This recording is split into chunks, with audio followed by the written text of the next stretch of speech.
Dans 1 Samuel 30, 1 à 4, nous est relaté de quelle façon tragique David fut battu par les Amalécites. David et ses hommes pleurèrent jusqu'à ce qu'ils n'eussent plus la force de pleurer. Pourquoi?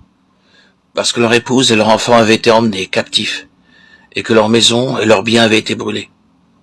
Quelle grande perte. Maintenant, c'est généralement le fait des femmes de pleurer.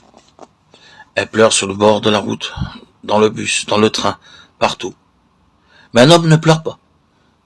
Si un homme pleurait sur le bord de la route, cela paraîtrait étrange. Ici, nous voyons que David et tous ses hommes pleuraient. Ceci montre qu'il y avait une très grande perte à recouvrer. Cette perte était la conséquence de la propre faute de David. Il avait omis de consulter Dieu avant de rejoindre l'armée des Philistins. Le temps vint où les Philistins montèrent à la bataille contre Israël. 1 Samuel 29. David vit là une occasion de se venger de Saül. Aussi décida-t-il de se joindre aussi aux Philistins, disant qu'en lui-même, il est mon ennemi, il a essayé de me tuer. J'ai attendu longtemps cette occasion, alors allons contre Saül.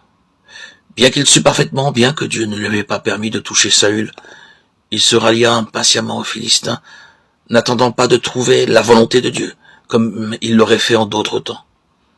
Il faillit, et lui et ses hommes subirent une grande perte. Au verset 8, nous voyons David se tourner vers Dieu. Dieu lui pardonna et lui dit de poursuivre, de les atteindre, et de tout recouvrer sans faute. David poursuivit, et non seulement il recouvra tout, mais il ramassa un tel butin qu'il put payer ses dettes à tous ses hommes et envoyer des cadeaux aux anciens de Juda. Mais Dieu s'occupa lui-même de Saül, sans le secours de David. Nous voyons dans 1 Samuel 31, 1 à 6, que la fin de Saül survint lors de la cruelle bataille que les Philistins lui livrèrent, et où il mourut. David n'a pas eu besoin d'aller contre lui. Dieu avait cela sous son propre contrôle.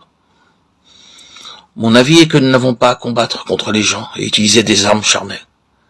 La seconde fois où David subit une perte est relatée dans 2 Samuel 24, 1 à 4 et 13 à 17. Il succomba à la tentation de dénombrer le peuple. Il savait parfaitement bien que toutes les batailles avaient été menées et remportées à cause de la puissance de Dieu, et non par la force de son armée. Mais par orgueil, il voulait s'assurer qu'il avait une très grande armée sous ses ordres. La conséquence fut que Dieu le punit, et que 70 000 de ses hommes périrent. Il était sur le point de détruire Jérusalem, mais il retint sa main, lorsque David confessa son péché sur l'aire d'Ornan. Seigneur, j'ai péché. J'ai commis l'iniquité, mais ces brebis qu'ont-elles fait? Que ta main, je te prie, soit contre moi. Alors Dieu lui pardonna, et ce même lieu devint l'endroit où Dieu allait construire son temple. Beaucoup ont péché de la même manière, ils prétendent. Nous devons avoir plus d'argent, plus de puissance, plus d'hommes, plus de connaissances. De cette façon, ils ont changé le plan de Dieu. Mais ils ne peuvent pas battre l'ennemi avec les forces et les ressources humaines.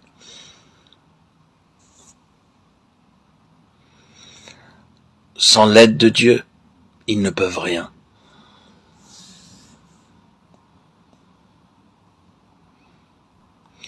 Dans 2 Samuel 11.1, nous voyons que David devint meurtrier parce qu'il n'avait pas obéi à la parole de Dieu et fait son devoir. Ce fut une grande perte pour David.